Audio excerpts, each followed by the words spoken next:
Van egy olyan életmód, amiben nincsen soha többé diéta. Egy tegnapi beszélgetésem kapcsán motoszkál ez a gondolatmenet a fejemben, és teljesen biztos vagyok benne, hogy ez így van. Mégpedig az az életmód az, amit hosszú távon ki tudok alakítani magamnak. Én úgy gondolom, hogy az embernek a szervezete egy tökéletes rendszerként van megalkotva, és normál esetben ez úgy működik, tudok figyelni a szervezetem jelzéseire, és akkor viszont a szervezetem tudja azt, hogy mit kell lennem, tudja azt, hogy mennyit kell lennem. És hogyha erre jól figyelek, akkor ez mindenféle kalóriaszámolás, meg mindenféle ilyen bűnös kaja, meg ilyen hülyeségek nélkül tökéletesen működik.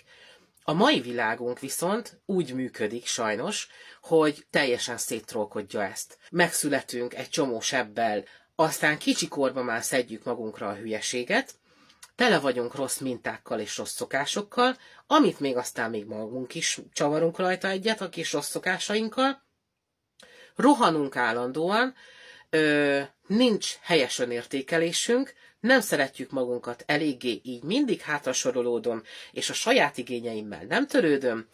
Ehhez jön még hozzá az, hogy hülye főnököm van, és állandóan stresszelek, és tele vagyunk finomított ételekkel, amiknek az égvilágon semmi értelme nincsen, ellenben rohadtul finomak.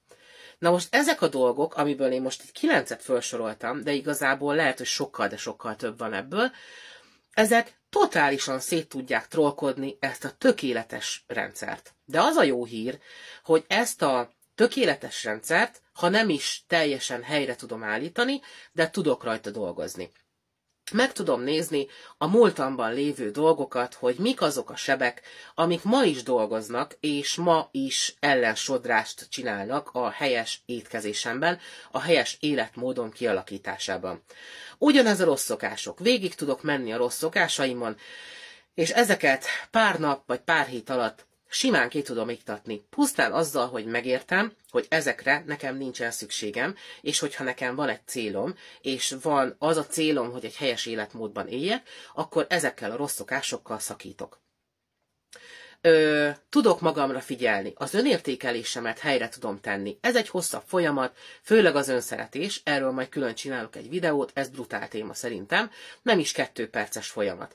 De nagyon érdemes helyre tenni, mert hogyha saját magamat nem szeretem, nem tisztelem, nem becsülöm, és a saját igényeimre nem figyelek, akkor kitől várom el egy igazából, hogy figyeljen rám? Majd a férjem fog helyettem számolgatni? A férjem fogja a számba beleteszegetni az egészséges ételeket? Nem. Senki az égvilágon nincs az, aki helyettem dolgozik, aki helyettem megcsinálja ezeket. Én vagyok az, aki figyelek az igényeimre. Én vagyok az, aki ha elmegyek bevásárolni, akkor nem csak arra figyelek, hogy a gyerekeknek legyen finomság, a családnak legyen friss kenyér, hanem arra is figyelek, hogy nekem legyen gyümölcs és zöldség annyi, meg olyan, amilyet én szeretnék, és ami az én életmódomhoz szükséges. Lehet, hogy a stresszt, az életmódot, a rohanást, a főnököt nem tudom azonnal lecserélni, de hogyha ebből a 9-ből, amit az előbb felsoroltam, mondjuk legalább a felét meg tudom javítani, és egy-két olyan szokást fölveszek, ami viszont azt a célt szolgálja, hogy én helyesebben és jól étkezzem, akkor az életmódváltáson már el tud indulni. És ez egy folyamat. Nem gondolom azt, hogy azonnal 180 fokot kell fordulni, hanem kis lépésekben érdemes ezt elkezdeni. Bőven elég, ha például Varga Csabának megnézed a videóját, az egyik utolsót, amiben azt mondja, arról beszél, hogy összességében az ételednek a volumenét érdemes megnövelni, úgy, hogy kalóriában nem mész fölé. Például azzal, hogy rengeteg zöldséget hozol be az étkezéseidbe.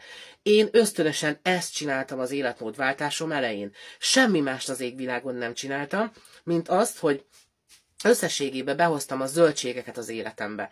És ez bőven elég volt ahhoz, hogy elinduljanak a kilók nekem lefelé. És semmi más nem csináltam, ugyanúgy ettem a hülyeségeket, ugyanúgy megettem mindent, ahogy most is, csak rengeteg zöldség szerepel az életmódomban. És azóta már sokkal jobban figyelek magamra. A tegnapi napomat végig dokumentáltam, nézd meg az előző videómat. Ma itt vagyunk, megint 10 óra 56 van, és nem ettem még semmit. Ittam egy teljes kollagénes szutymuttyot, amiben van egy kicsit az is, hogy ma megyek fogászathoz, teljesen letört a fogam, kikezdte a nyelvemet, és annyira fáj, hogy egyszerűen nem tudok enni. Ami most ez picit így jó is, mert így legalább akkor egy picit visszafogom a dolgokat, de tényleg nem vagyok éhes, és tényleg figyelek magamra, és akkor fogok enni, hogyha éhes vagyok, de nem vagyok még éhes.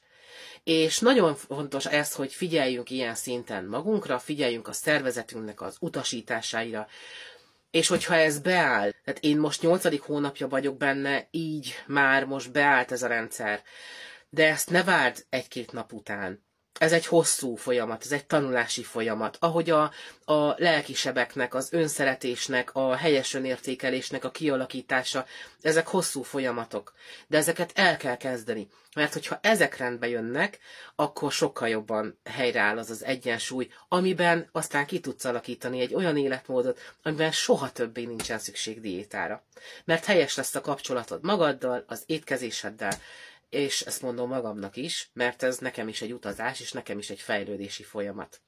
Jó, de igazából itt vagyok, menjünk együtt, gyerünk, jöjjetek, számoljatok be arról, hogy hol tartotok, mit csináltok, mi a nehéz.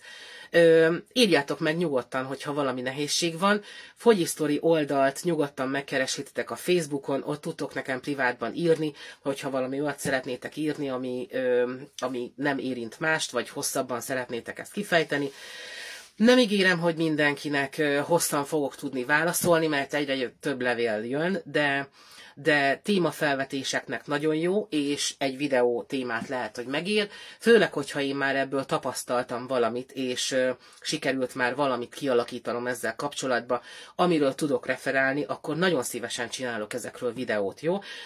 Tehát gyerünk, csináljuk együtt, tartsatok velem, számoljatok be arról, hogy mik a nehézségek, hol tartotok, mit alakítottatok ki ebből, és milyen küzdelmeitek voltak, ami már túl vagytok, és örültök neki. Ezeket nyugodtan osszuk meg, és akkor inspiráljuk egymást, jó? Szóval hajrá mindenkinek, és kezdjétek el!